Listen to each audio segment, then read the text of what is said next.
Premier tableau, Philippe de Champaigne, vers 1652, conservé au musée des Beaux-Arts de la ville de Lyon. Ce beau tableau représente la scène, c'est-à-dire le dernier repas que Jésus prendra avec ses apôtres avant sa passion, le jeudi saint. Où est Jésus?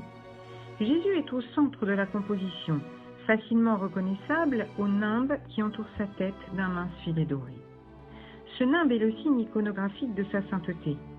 Jésus, vrai homme, il est à table, il s'apprête à prendre un repas, mais aussi vrai Dieu, a les yeux tournés vers le haut, vers son Père des cieux. Qui sont les hommes qui l'entourent et combien sont-ils? Ce sont les 12 apôtres, choisis par Jésus et qui le suivent depuis des années maintenant. Je vais vous les nommer. Il y a Pierre, André, Jacques le majeur, c'est-à-dire le plus âgé des deux Jacques, Jean, frère de Jacques, tous les deux fils de Zébédée, Philippe, Barthélemy, Thomas, Matthieu, Jacques le mineur, c'est-à-dire le plus jeune des deux Jacques, fils d'Alphée, Jude, appelé aussi Thaddée, Simon le Zélote et Judas Iscariote.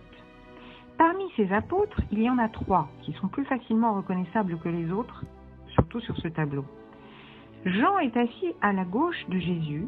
Il est reconnaissable à la place que la tradition lui assigne, tout près de Jésus, car il était, nous disent les évangiles, le disciple que Jésus aimait. Il est également reconnaissable à l'aspect très jeune de son visage, car Jean était jeune. À la droite de Jésus, l'apôtre Pierre, qui est la pierre sur laquelle Jésus veut bâtir son Église et qui sera notre premier pape. Que voit-on sur cette table? Que fait Jésus? Quelle parole est-il en train de prononcer? Quel sacrement est-il en train d'instituer? Sur cette table, on voit un pain dans les mains de Jésus et, posé à sa droite, un calice contenant du vin, même si on ne le voit pas. Jésus est représenté au moment précis où il prononce ces paroles en tenant le pain, en le rompant.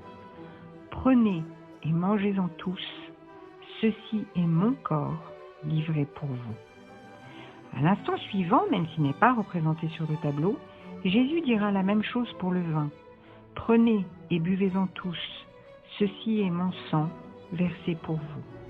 Vous ferez cela en mémoire de moi. Ces paroles, les apôtres en comprendront pleinement tout le sens au cours de la passion de notre Seigneur Jésus. Ils comprendront que ce pain et ce vin, ce sont véritablement le corps et le sang de Jésus offerts par amour sur la croix pour que nous ayons la vie éternelle. Le moment représenté sur ce tableau est le moment de l'institution du sacrement de l'Eucharistie, la messe. Enfin, dernière question. Qui est le 3e apôtre reconnaissable au manteau jaune? L'avez-vous reconnu à ce qu'il tient dans la main gauche?